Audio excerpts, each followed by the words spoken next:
The Poem of the Man God. The Second Year of the Public Life. Chapter 180.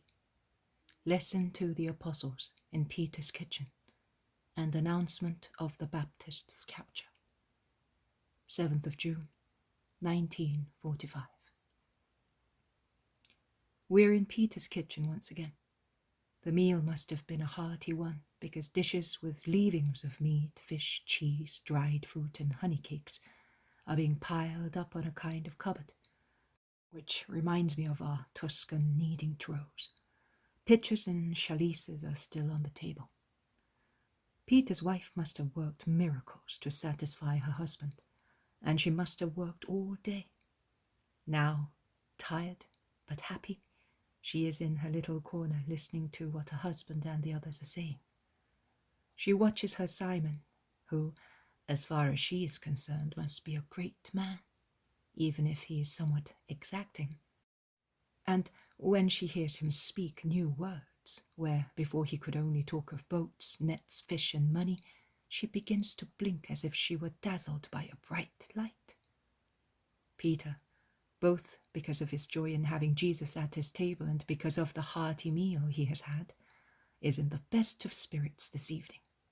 And the future Peter, preaching to the crowds, is disclosed. I do not know which remark of a companion originated the clear-cut reply of Peter, who says, "It will happen to them what happened to the founders of the Tower of Babel. Their own pride will provoke the collapse of their theories, and they will be crushed." Andrew objects to his brother. "But God is mercy. He will prevent the collapse to give them time to mend their ways." "Do not believe that. They will crown their pride with false accusations and persecutions. Oh, I can already see it.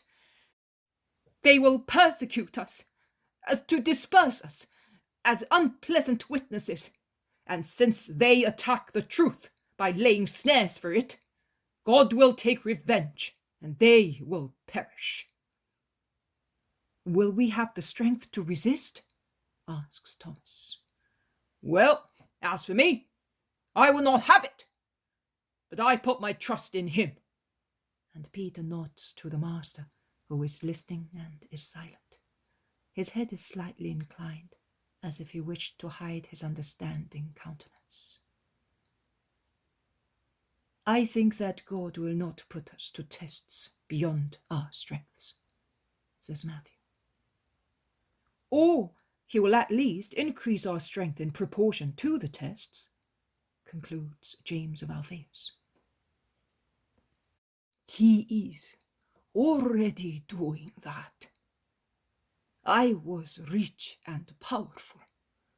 If God had not decided to preserve me for a purpose of his, I would have surrendered myself to despair and perished when I was persecuted and an outcast. I would have acted harshly against myself.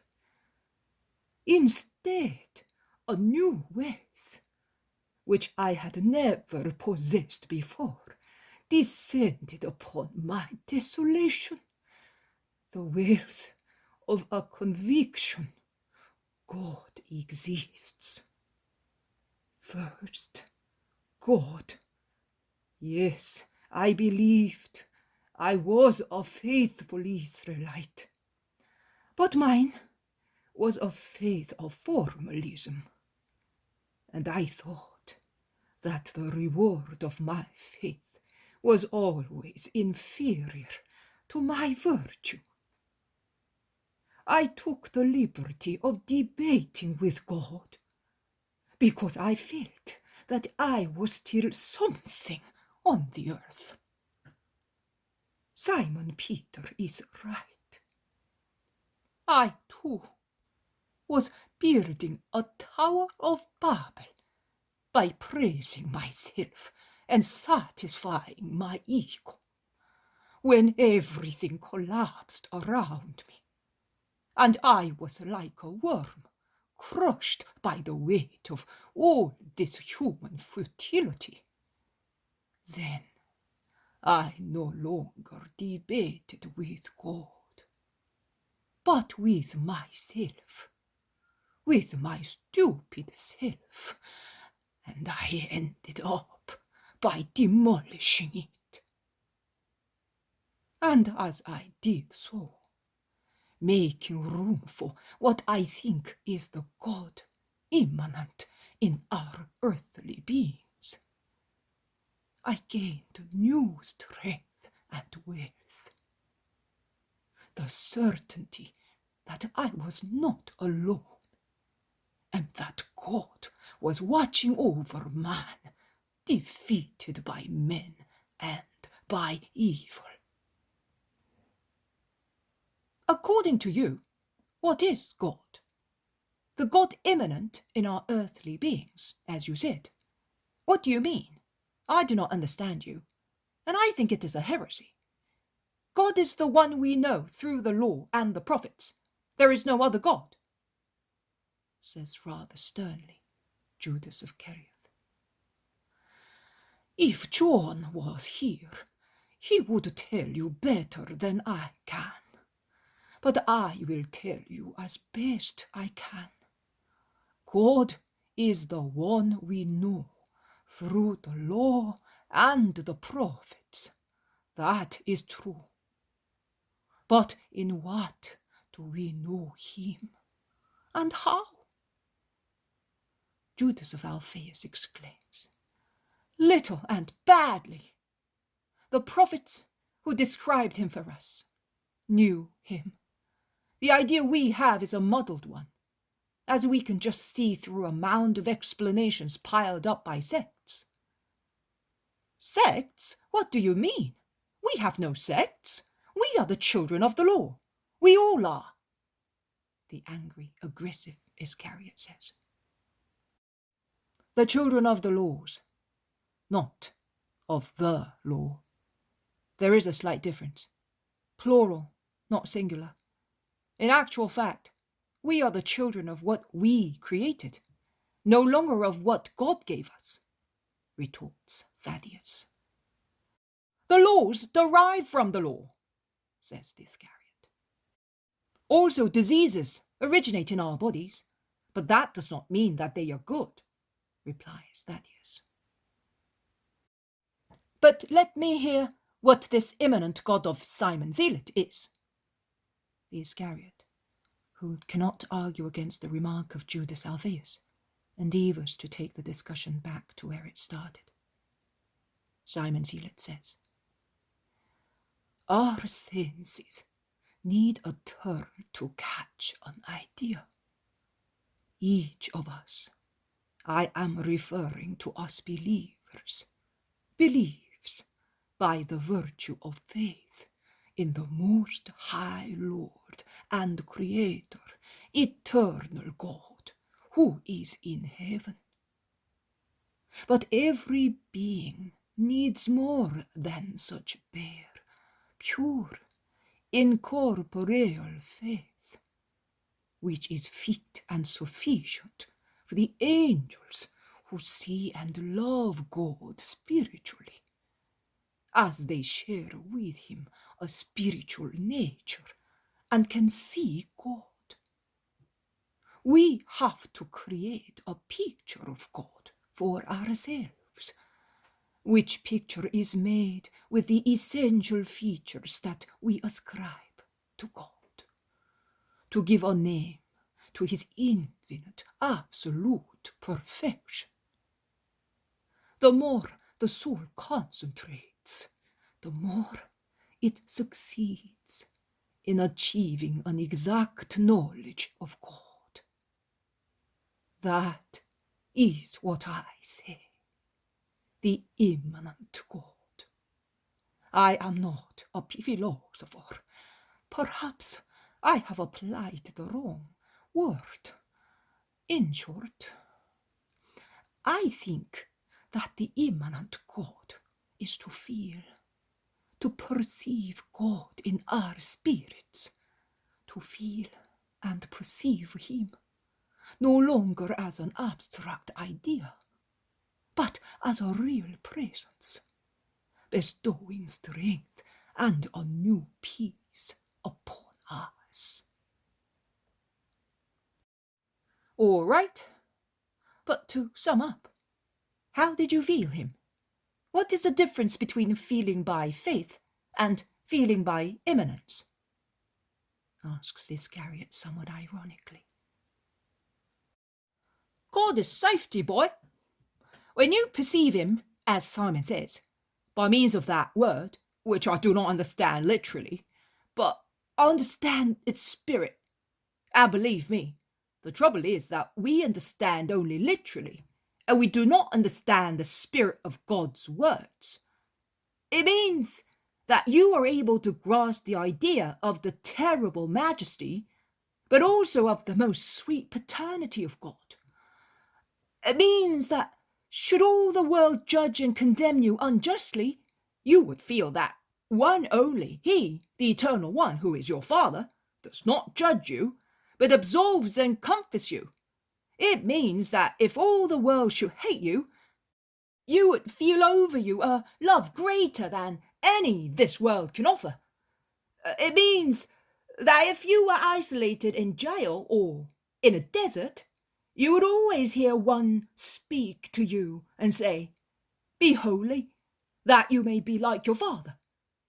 It means that for the true love for this Father and God, whom at last you perceive as such, you accept, work, take and leave without any human consideration, as you were concerned only to return love for love and to copy God as much as possible in your actions, says Peter. You are proud to copy God. You are not entitled to, declares the Iscariot. It is not pride. Love leads to obedience. To copy God seems to me a form of obedience, because God said that he made us in his own image and likeness, replies Peter. He made us. We must not go higher up. You're a poor wretch, my boy, if that is what you think. You are forgetting that we fell, and that God wants to take us back to where we were. Jesus begins to speak. Even more, Peter, Judas, and you all. Even more than that, Adam's perfection was still susceptible of improvement through love, which would have made him a more precise image of his Creator. Adam, without the stain of sin, would have been a most shining mirror of God. That is why I say, be perfect as your Father who is in heaven is perfect.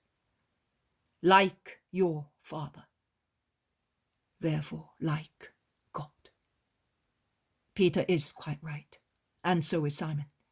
I ask you to remember their words and apply them to your souls.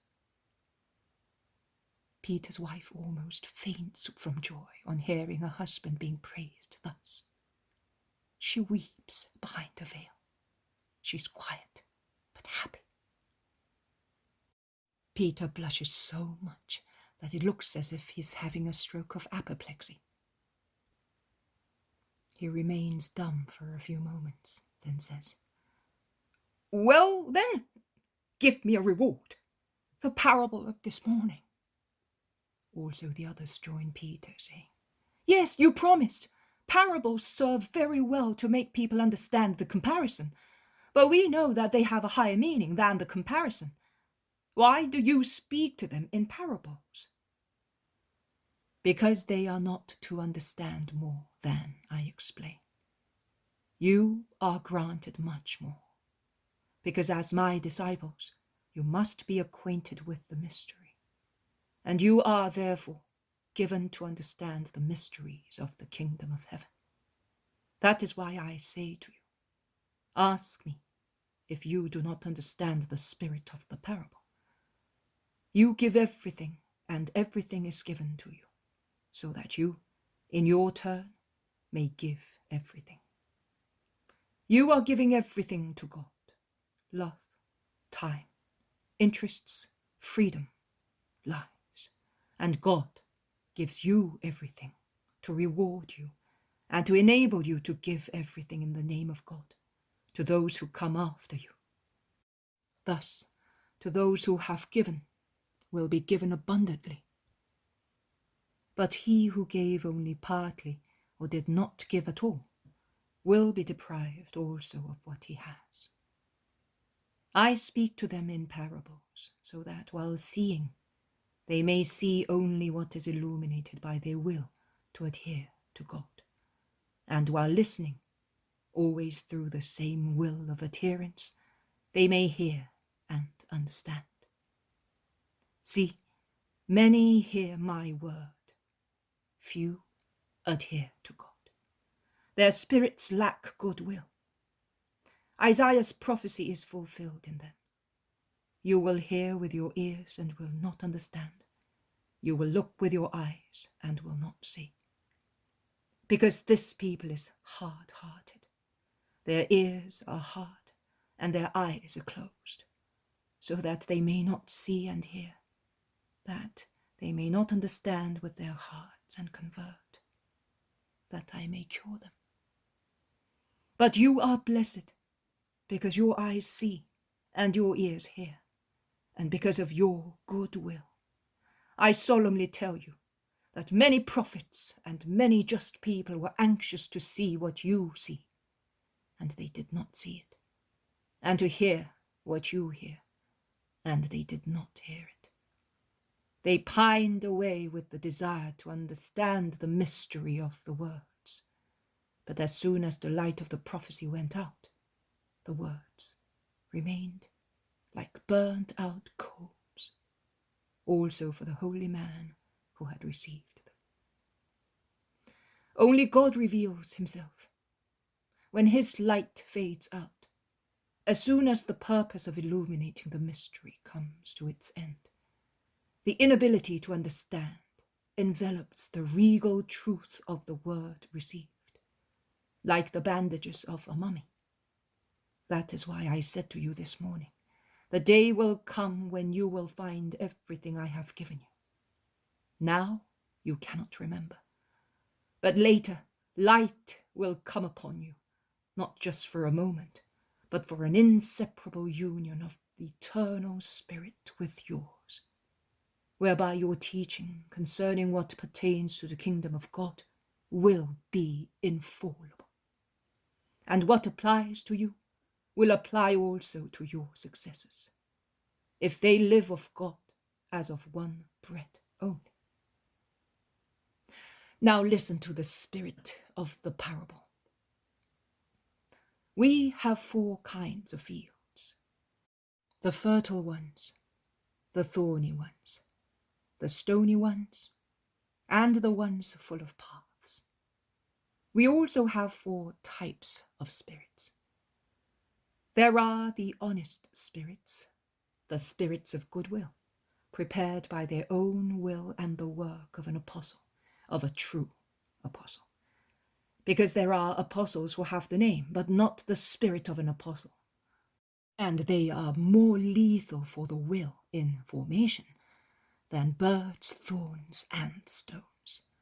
They upset in such a way through their intolerance, their haste, their reproaches, and their threats, as to drive people away from God forever. There are others who, on the contrary, through an excess of benignity, utterly out of place, cause the seeds to rot in too soft a soil. Because of their lack of vigor, they kill the vigor of the souls they cure. But let us consider the true apostles, that is, the shining mirrors of God. They are paternal, merciful, patient, and at the same time they are strong, as their Lord is strong. Now, the souls prepared by them, and by their own will, can be compared to the fertile fields, free from stones and brambles, from couch grass and darnel, in which the word of God thrives, and every word, that is every seed, bears a bundle of ears. yielding in some places 100, in others 60, 30%. Are there any like that among those who follow me? There certainly are, and they will be holy. They come from all castes and countries, and there are Gentiles among them, and they will yield 100% because of their goodwill, only because of that, or because of their goodwill and that of an apostle or disciple who prepares them for me. The thorny fields are those in which thorny tangles of personal interests, which suffocate the good seed, have been allowed to grow by carelessness. You must watch yourselves all the time.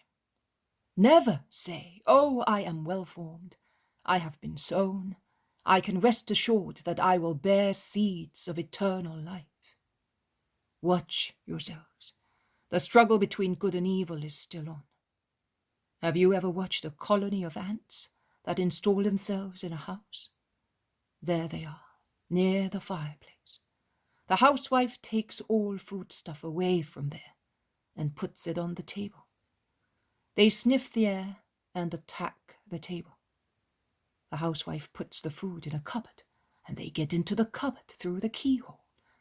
The woman hangs her food supply from the ceiling, and they go a long way along walls and beams, down the rope, and reach the food. The woman burns them, scalds them, poisons them, and thinking that she has destroyed them, she is happy. But if she does not watch, what a surprise she gets.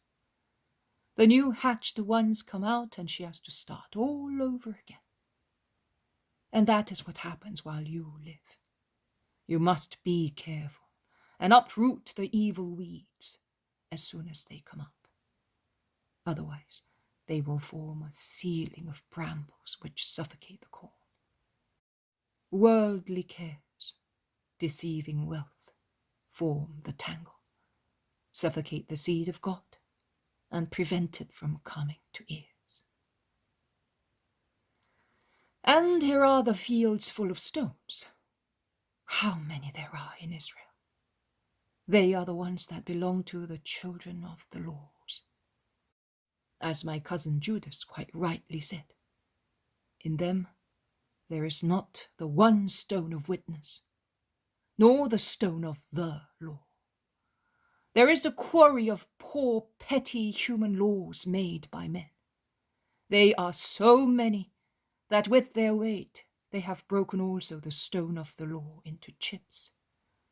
A disaster which does not allow the seed to take root.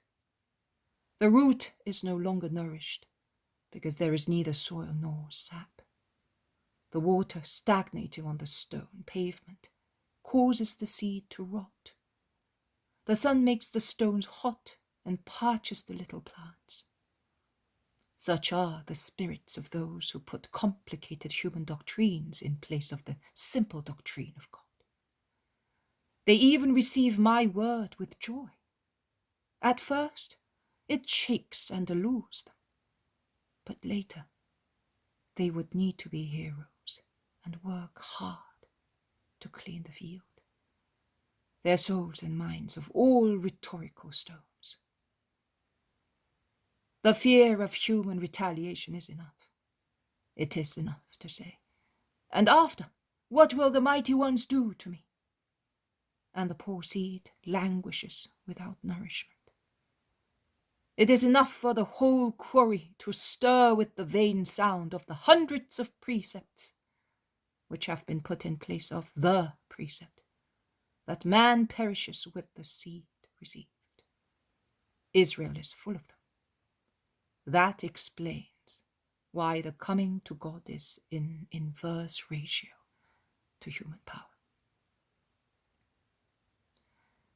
The last are the dusty, barren fields full of roads, those of worldly, selfish people. Their comfort is their law, enjoyment, their aim. Their ambitions, to do no work, to slumber, to enjoy themselves, to feast. The spirit of the world is their king. The dust of worldliness covers the soil, which becomes mouldy. Birds, that is dissipation, rush onto the 1,000 paths which have been built to make life easier. The spirit of the world, that is, of the evil one, picks up and destroys all their seeds that falls on this soil, open to all sensuality and laxity. Have you understood? Have you any questions to ask? No? In that case, we can go and rest, and tomorrow we will leave for Capernaum. There is one place to which I must go before starting my journey to Jerusalem for Passover. Shall we go through Arimathea again? Asks the Iscariot. I am not sure. It depends on. There is a loud knocking at the door. Who could it be at this time? Asks Peter, getting up to open the door. John comes in. He is most upset, covered in dust, and he has obviously been weeping. You're here, they all shout. What's the matter? Jesus, who has stood up, says only, Where is my mother? And John, coming forward and kneeling at the feet of the Master, holding his arms as if he were asking for help, says, Your mother is well, but she is weeping as I am, as many others are, and she begs you not to come following the Jordan on our side. That is why she sent me back, because your cousin John has been captured.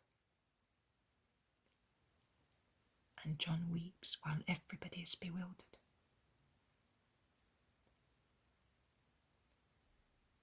Jesus turns very pale, but does not become excited. He says only, Stand up and tell us. I was going down with your mother and the other women. Isaac and Timonius were also with us. We were 3 women and 3 men. I was carrying out your instruction to take Mary to John. You knew it was their last farewell. It was to be their last farewell. Because of the storm of a few days ago, we had to stop for a little while. But it was enough to make it impossible for John to see Mary. We arrived at noon, and he was captured at daybreak. Where? How? By whom? In his cave? They all ask. They all want to know. He was betrayed.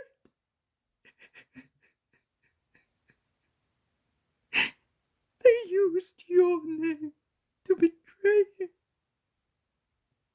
How horrible! Who did that? They all shout. And John, shuddering, whispering in a low voice what not even the air should hear, states, It was one of his disciples. The confusion is at its highest pitch. Some curse, some weep, some are petrified with astonishment. John throws his arms round Jesus' neck and shouts, I am afraid for you! For you! The saints have their traitors who sell themselves for gold and for fear of the mighty ones, yearning for reward, obeying Satan.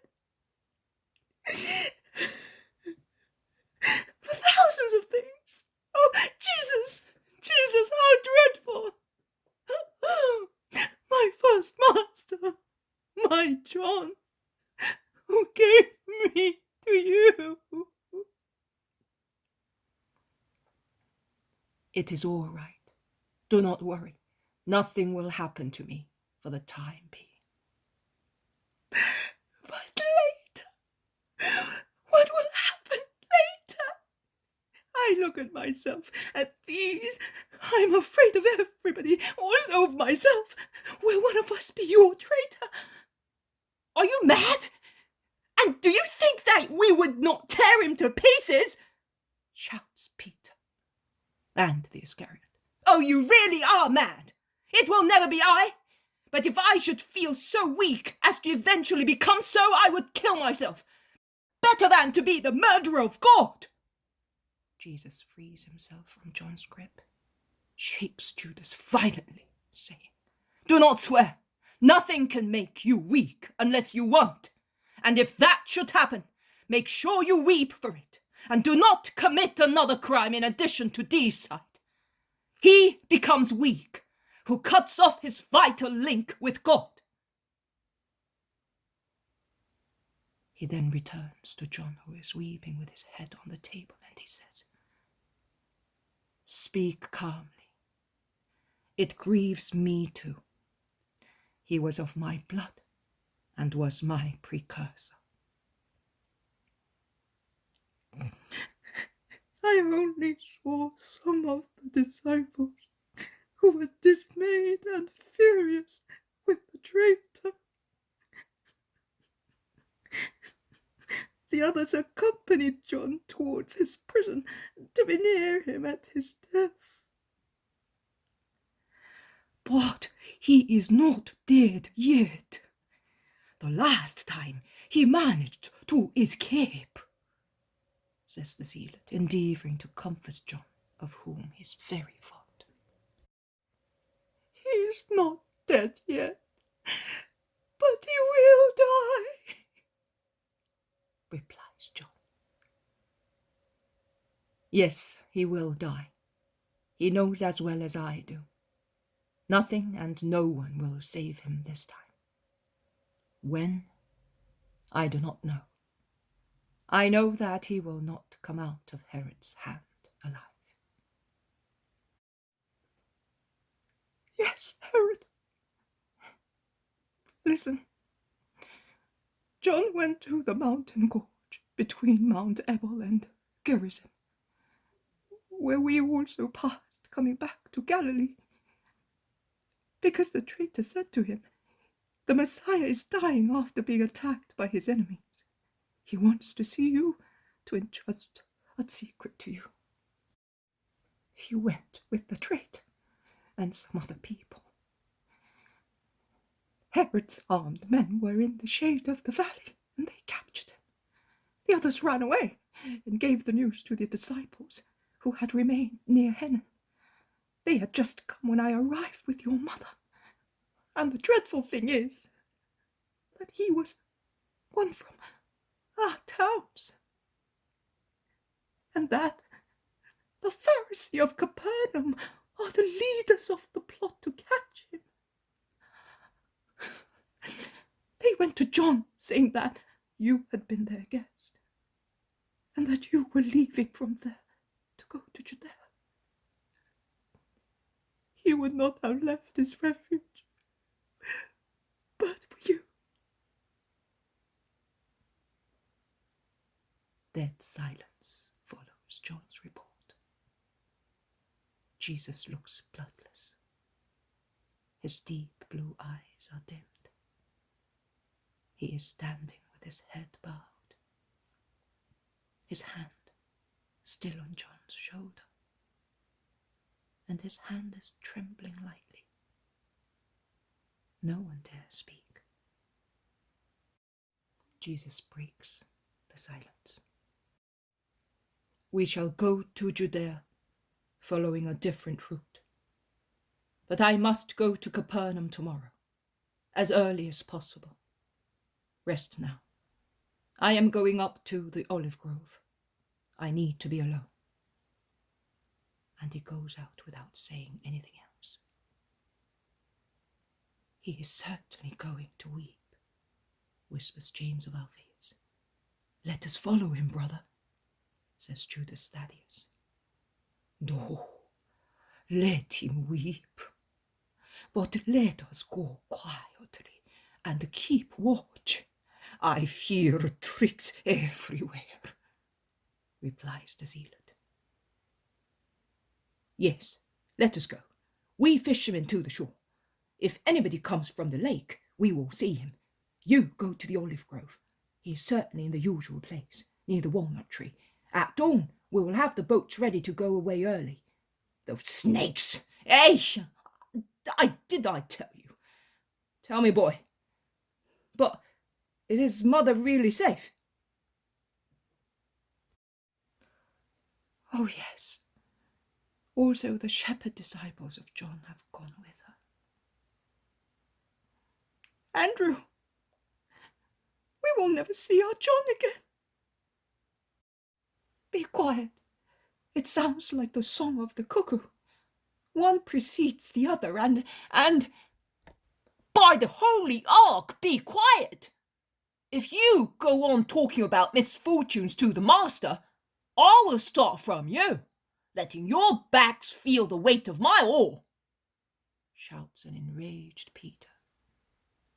You, he then says to those who are going to the olive grove, get some clubs, some big branches. You will find some in the woodshed, and spread out, armed with them. The first one to come near Jesus to harm him, kill him. The disciples, we must be careful with the new ones, exclaims Philip. The new disciple feels hurt and asks, Are you in doubt about me? He chose me and wanted me. Not about you. I mean the scribes and Pharisees and their worshippers. That is where the trouble will come from, believe me. They go out, some towards the boats, some towards the olive groves. And it all